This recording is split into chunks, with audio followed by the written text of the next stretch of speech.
Spotlight show के एक नई वीडियो में आपका स्वागत है। दोस्तों, जब कुदरत कहर बरसाने लगे तो अच्छे अच्छों की चलाएं नहीं चलती। आज जानते हैं कि कैसे एयर फ्रांस की एक रोज़मर्रा की फ़्लाइट लैंडिंग के वक्त हादसे का शिकार हो गई, जिसमें प्लेन पूरी तरीके से बर्बाद हो गया। क्या थी फ्लाइट क्रैश होने की वजह? चलिए जानते हैं इस वीडियो में। दोस्तों, बात है 2 अगस्त 2005 की। एयर फ्रांस की रोज़ाना उड़ने वाली ये एक इंटरनेशनल फ़्लाइट थी जो पेरिस से टोरंटो जा रही थी। इस फ्लाइट को ऑपरेट करने के लिए एक 6 साल पुराना एयरबस A340 विमान का यूज़ किया जाता है। प्लेन ने अपनी पहली उड़ान अगस्त 1999 में भरी थी। उसके बाद सितंबर 1999 में उसको एयर फ्रांस को डिलीवर कर दिया जाता है।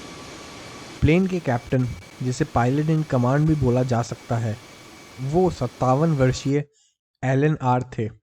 उनके पास 15,000 घंटे से भी ज़्यादा का फ्लाइंग एक्सपीरियंस था। वहीं प्लेन के को पायलट फ्रेडरिक एन थे, जिनकी उम्र 43 साल थी। फ्रेडरिक के पास 4500 घंटे का फ्लाइंग एक्सपीरियंस था। उस दिन प्लेन के कॉकपिट में माइल्स टी नाम का भी एक बच्चा सफ़र कर रहा था।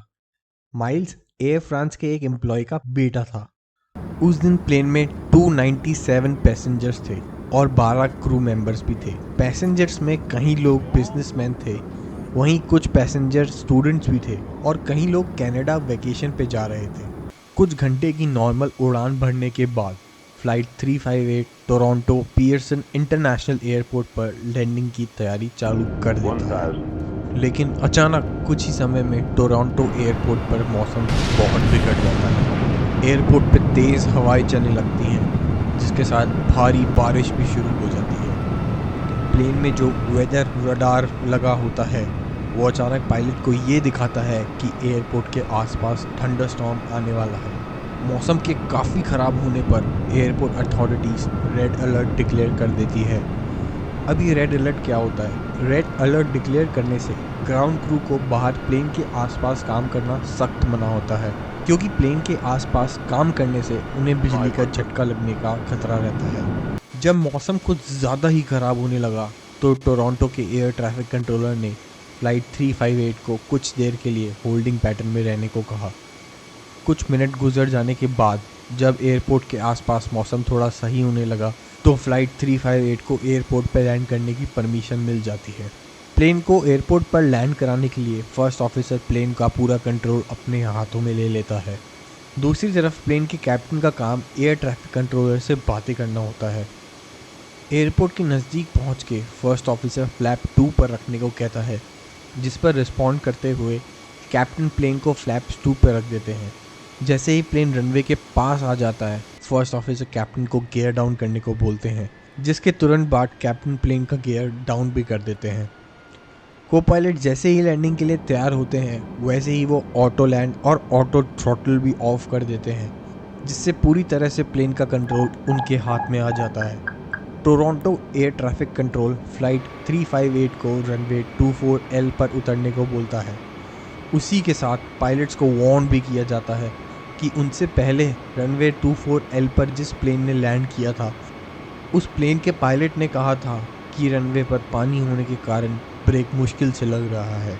पायलट्स को एयर ट्रैफिक कंट्रोलर के द्वारा इन्फॉर्म किया जाता है कि सरफेस पर 15 से 20 नॉट्स की विंड रहेंगी।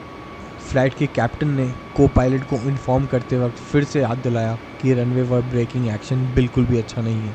जैसे ही प्लेन रनवे के ऊपर आता है, कैप्टन को पायलट को 2 बार बोलता है कि प्लेन को रनवे को टच कराओ, प्लेन को रनवे को टच कराओ। कैप्टन को दिख गया था कि प्लेन रनवे के थ्रेशोल्ड से काफ़ी आगे निकल गया है। दोस्तों, रनवे थ्रेशोल्ड रनवे का वो मार्क होता है जिससे पहले पहले ही प्लेन को ग्राउंड पे टच कराना होता है।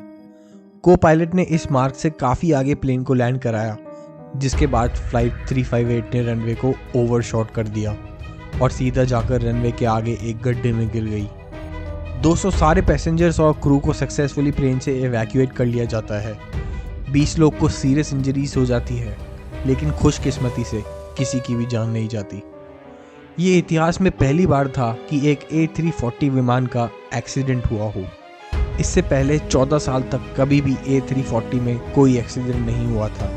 दोस्तों, transportation safety board of Canada investigation को लीड करता है, जिसके साथ air France, Airbus, GE aviation और NTSB भी इन्वेस्टिगेशन में मदद करते हैं। शुरुआती रिपोर्ट्स में ही सामने आ गया कि प्लेन रनवे की स्टार्टिंग से तकरीबन 1200 मीटर बाद लैंड किया, जिसके बाद रनवे का बहुत ही कम हिस्सा बचा था प्लेन को रोकने के लिए।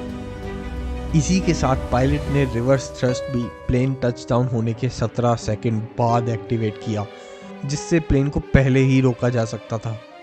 कैप्टन की इंजरीज की वजह से वो फिर वापस कभी फ्लाई नहीं कर पाते। इन्वेस्टिगेशन रिपोर्ट्स से सामने आया कि फर्स्ट ऑफिसर ने रनवे के काफ़ी आगे प्लेन को लैंड कराया, जिससे प्लेन को रुकने के लिए रनवे ही नहीं बचा था। इस गलती के कारण फर्स्ट ऑफिसर को 3 महीने के लिए सस्पेंड कर दिया गया। दोस्तों, ये थी फ्लाइट 358 की कहानी। वीडियो पसंद आई हो तो लाइक कर दीजिए, और ना पसंद आई हो तो कमेंट कर दीजिए ताकि अगली वीडियो में इम्प्रूव कर सकूं। साथ ही साथ चैनल को सब्सक्राइब कर दीजिए, जिससे आने वाली वीडियो का आप लोग मज़ा ले पाएँ। शुक्रिया।